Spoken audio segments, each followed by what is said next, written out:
a lot of citizens don't know what kind of debt we're in, so I thought it was helpful to put down some of the data here, some of the numbers, which are somewhat startling, in hopes that it would help us as a community make a good decision about how to maintain our roads, service our debts, provide essential services, and so forth.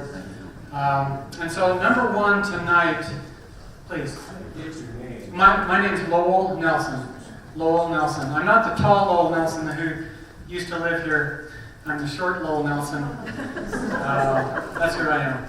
So I'm just a normal Joe off the street. I've been studying the financial data provided by the City of Highland on its website for a couple of weeks, and so my conclusions are based on these numbers. And if the numbers are wrong, then maybe my conclusions are wrong. Hopefully their numbers are accurate. I pulled them right off of the public website. And if they're not accurate, please tell me about them. And you'll see my footnote on the bottom of the second page. Your criticism is welcome. If you can correct these data, please do. But back to the first page. Number one, huge kudos to the current City Council. Actually, the City Council from 2010 to the present stopped our city from plunging deeper and deeper into debt. They also began digging the city out of debt. So back then it was 18 mil in debt, and we're now about 14 million in debt. So they have begun that struggle of returning to fiscal sanity here in the city of Highland. Now, last month, however, the City Council, by a 3-2 vote, decided to impose a road tax, or what they are calling a transportation fee, of $185 per household on Highland, in order to begin to save money to purchase new roads.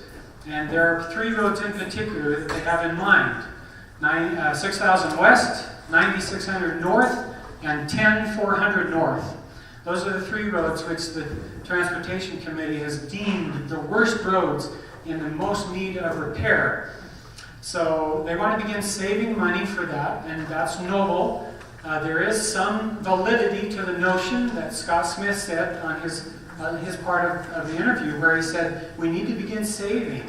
We can't let our roads fall into disrepair.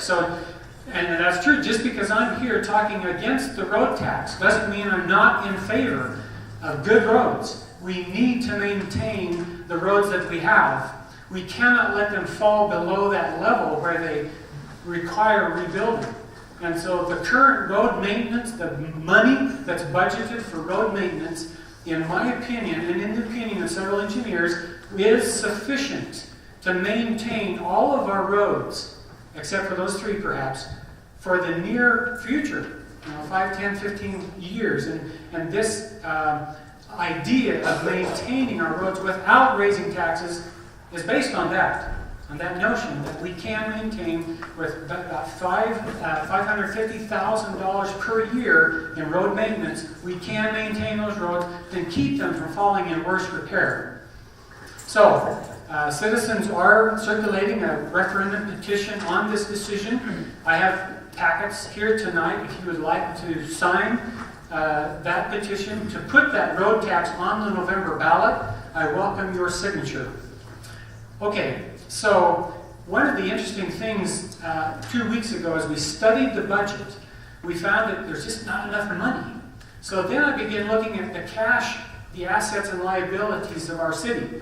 And that's why I've listed here assets. Notice that from June of 2010, June is the end of our fiscal year, July 1st is the first day of our fiscal year.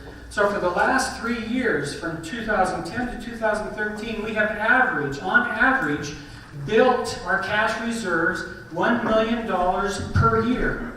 That's astonishing to me. Astonishing. But it's a good thing. It's a good thing because we have been in the red, like Mark Thompson said. We have been in the red during the last decade. From 2003 to about 2008 or 9, we just plunged into the red, into debt. And so it's important to restore those reserves back up to a reasonable level. Mayor Ritchie said that $3.7 million in reserve is a reasonable reserve. He's comfortable with that, and I am too. So the current reserve of $4.3 million, as you can do the math in your head, gives us $600,000 in excess to play with this year if we need it. It's a rainy day fund. And so one of my first recommendations is to take $200,000 of that $600,000 in excess, add that to the $350,000 which is currently appropriated for road maintenance this year, this fiscal year, and thereby have that $550,000 to fund the maintenance of our Highland City roads this fiscal year. Next piece of data is the bonds. We are in debt. There are 3 bonds totaling to $14.3 million as of January 2013. We've probably made some payments, so we're probably closer to $14 million now. Those bonds cannot be paid off early. They are 20-year bonds. However, at the 10-year mark, you can begin to pay them off early. So the second recommendation I have is to begin to pay those bonds off early, beginning in 2016, with any cash in excess of that $3.7 million cash reserve requirement.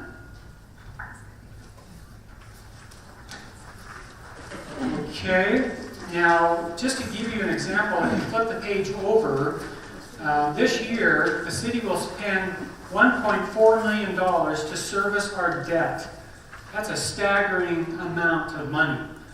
And yet we pay it about that much every year, and will be paying it until 2022, when the first bond will be paid off, unless we pay it off a little bit early.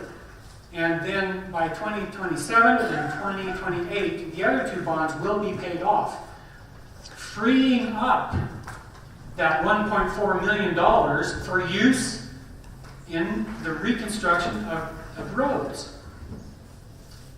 Now, those 3 roads that are in worse shape, the 3 I mentioned, 9600 North, 10400 North, and 6000 West, can have a chip seal laid on it.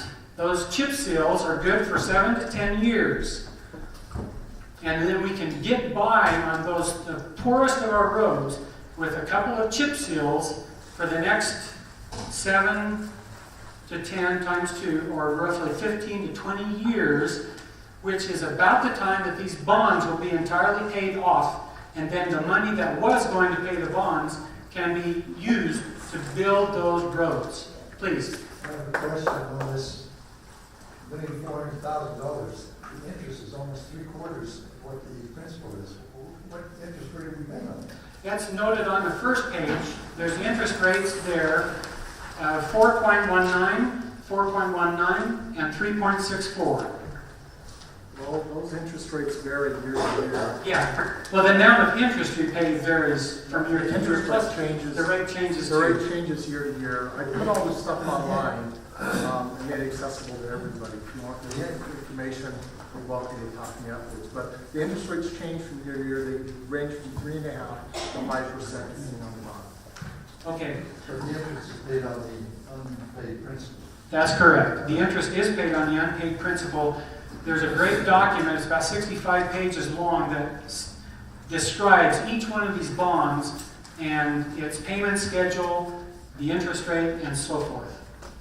So, there's another aspect to the building of new roads, and that is under right in the middle of the second page there. We're talking about the development of properties adjacent to these new roads.